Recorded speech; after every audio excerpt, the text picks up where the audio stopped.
welcome back to the Pretty Bookish channel where we talk all things books all the time. Wow, I'm actually really tired. I had like a full day of work today and I thought, you know what, let me just do it now. Let me shoot this video now, because if I don't do it now, I'm going to like buy 3 cans of Pringles and just like shove them down my throat and just do that for the rest of the week, and then I'll be like in a food coma and I won't be able to get up again. So I thought, let me just shoot it now. Before I run to the mall to go get lunch and go pick up some books. It's actually so funny that I'm literally, as you can see from the description, today I'm doing a mini haul because I just got a text from Exclusive Books that like 2 of my packages that I ordered have arrived. So you guys will see those in like probably the next haul, or at some point if you're on my Instagram I'll probably show you. But like today we're gonna be doing a mini haul. I don't know what constitutes, like in terms of booktube, what constitutes a mini haul, but it's only 2, 4, 6, 7, 8 books that I've bought in the past month or so, or that have arrived in the past month or so. So I guess that's a mini haul in the sense that like I could have bought 40. So 8 is like, I guess it's mini by somebody's standards. I guess by my standards it's mini, so if it's not mini to yours, sorry. Then this is a real haul video, not a mini haul. Okay, so I'm going to show you the books that I got. I'm really excited about most of them. Why am I saying most of them? I'm really excited about all of them. Some of them I bought because I'm trying to expand my reading in a particular genre, but a lot of them are books that I'm just really excited about. I just noticed like most of them I think are romance. I've just been like craving a lot of romance novels lately, and I've read a couple that I really liked this year, and so I'm just like, I've been starting to buy a lot more romance novels. So I think quite a few of them are romance. So yeah, let's jump straight into it and I'll show you guys what I got. Okay, so does this ever happen to you guys where you like order a lot of stuff when you are like in the middle of the night, or like when you're sad, or when you're like bored, and then when stuff starts arriving you're like, oh, this is a bit tense because like, oh, I completely forgot I ordered this. I had this moment when The Trouble with Hating You by Sajni Patel arrived. So I ordered this from Loot with a bunch of other stuff, and this other stuff arrived, and then they couldn't source this book, the whole thing with the suppliers and whatever's going on like in that industry, I don't know, but then they couldn't find it, right? And then I was like, okay, chilled, I'll wait. They're like, and then like randomly one day it arrived and I was just like, oh, I completely forgot I ordered that. Okay, so Sajni Patel, The Trouble with Hating You. I think it's like a enemies to lovers trope romance. I love those. It's also like, I think they're Indian. Yeah, I think they're Indian. And you know what? I love diverse romance novels. Like if you see my shelf, that's all romance.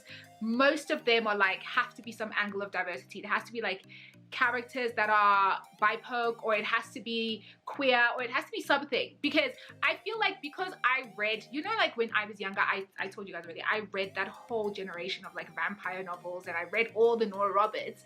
So I've read almost every variation of like white boy meets white girl that exists right now. So I'm really trying to find stuff that's like diverse and that gives me, because sometimes like romance novels, yes, they're really entertaining, but it's really nice to see like the kind of relationship dynamics and the kind of way that cultural elements like mix with like love and romance and the way families interact. And it's like, it's really nice to see interesting stuff like that. So you also want to learn, even if it's one thing, when you read a book. So yeah, The Trouble with Hating You by Sajni Patel.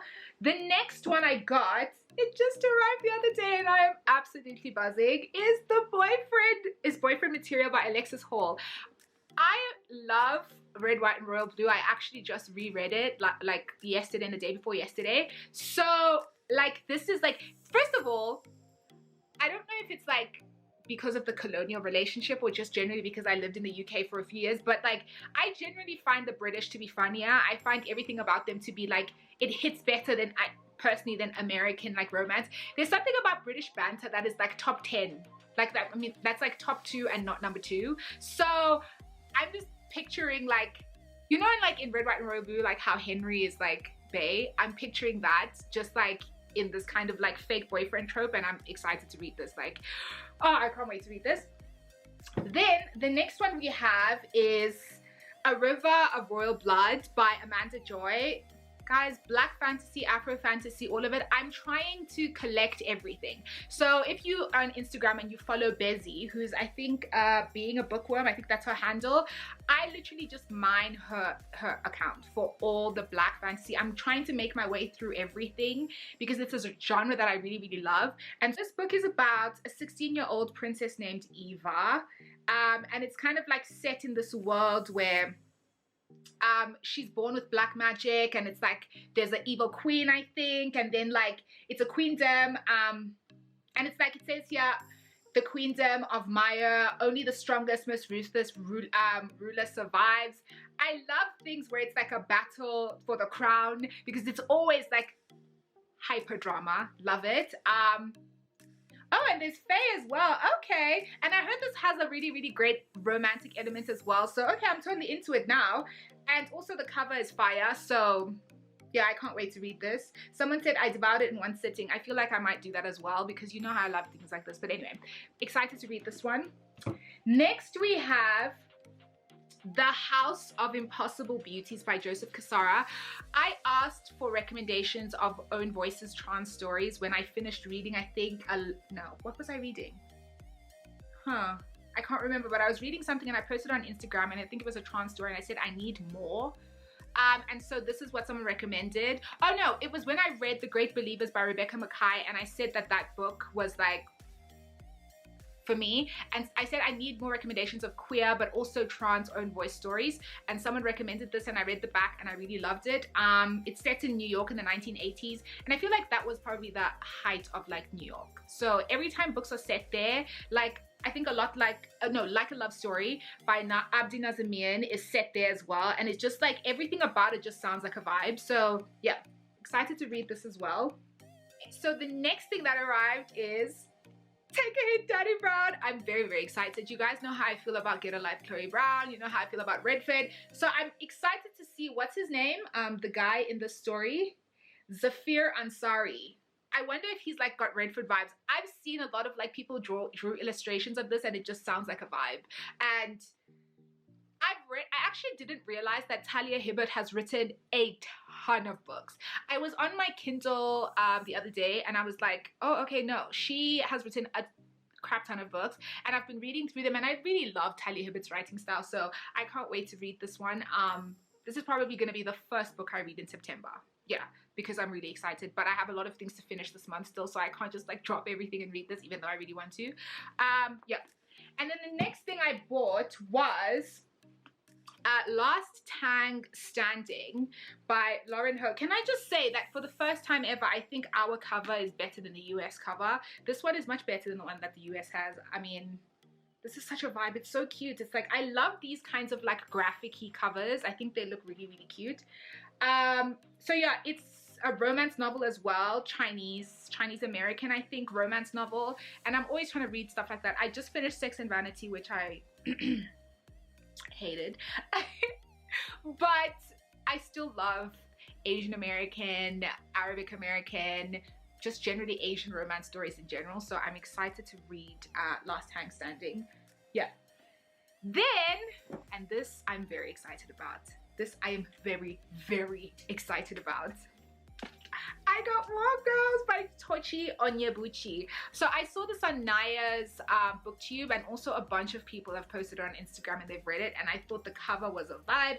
And I'm just here for black girl fantasy, black girl sci-fi. I'm here for all of it, and I heard this book is phenomenal. I heard the ending is just like, wow. So I'm excited to read this. I probably will read this in September. If not, what's the month after September? January, February, March, April, May, June, July, August, October. Wow, I just showed how stupid I am, but like October. So yeah, I'm excited to read this as well. This cover is such a vibe. Like, this girl looks like such a badass. Like, I just feel like she's going to handle everything and just get things done. Don't you get that vibe when you see this cover? Yeah.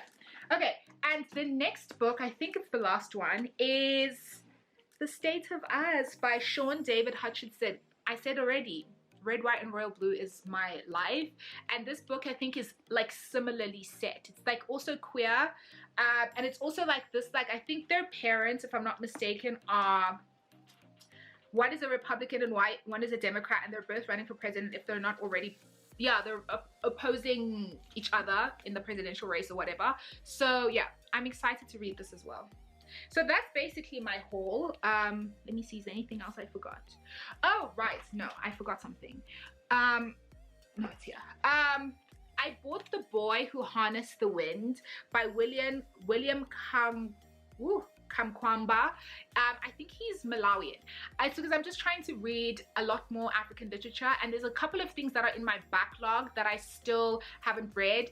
I had this, now I can't find my copy, so I just ordered another one from Exclusive Books, so I'm excited to read this. I think it's a memoir, and it's also a Netflix movie if you're interested in reading it, but apparently it's a really inspiring true story about a boy who basically used scrap metal to create a, what you call this thing, a wind turbine in his small village, because when his village was struck with famine. So he basically like used all the scrap metals to build this thing, and really like became like, and like really iconic story of just like perseverance and really what it takes to change the world or change a community and change the lives of so many people. So I'm excited to read this as well. Yeah, so that's more or less everything. This was a lot longer than I thought it was going to be because I started rambling at some points in the middle, but you know what, that's just me. You guys will get used to it. That happens all the time. Don't forget to subscribe to my channel. I don't know where it is on this little panel, but it's somewhere there. And yeah, I hope you guys have a really nice day.